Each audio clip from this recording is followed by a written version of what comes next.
A testament to an unrealized vision stands behind the Hollywood sign. Rising above the iconic letters is Mount Lee's 1,708-foot summit, a flattened hilltop shaped not by nature but by ambition. Its unnatural flatness is the leftover trace of a film mogul's dream to construct the most extravagant mansion Los Angeles has ever seen, a plan that was never brought to life. Today, on Tidbits of History, the Mack Sennett Forgotten Mansion.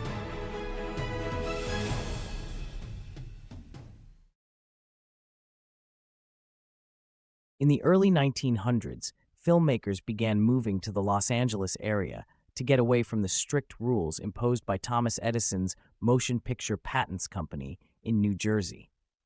Since most of the movie-making patents were owned by Edison, independent filmmakers were often sued by Edison to stop their productions. To escape his control, and because of the ideal weather conditions and varied terrain, movie makers began to arrive in Los Angeles to make their films. Mack Sennett was born in Danville, Quebec, Canada, on January 17, 1880. A Canadian farm boy with no education, Mack moved from his native Quebec to Connecticut with his family when he was 17, finding work initially as a boilermaker.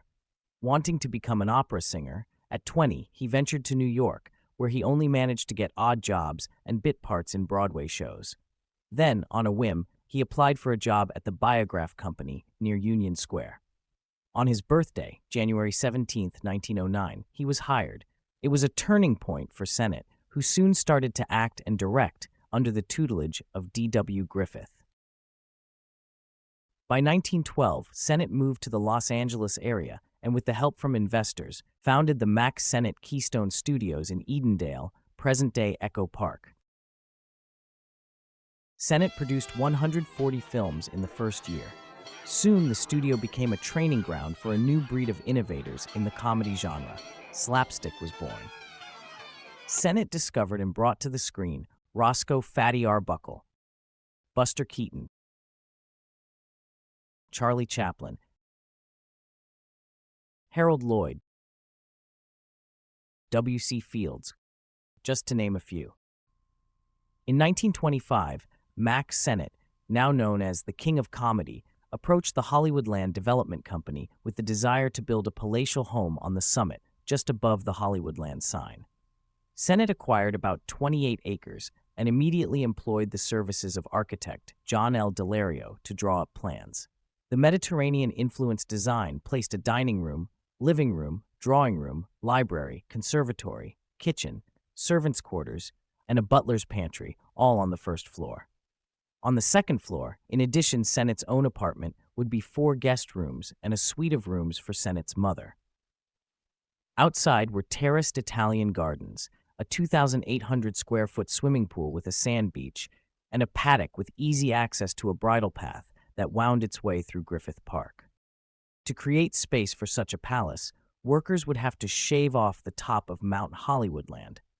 By December of 1925, steam shovels were tearing into the mountain's sedimentary rock, shortening the peak by 69 feet, flattening the summit, and carving a winding driveway that linked up with the Mulholland Highway.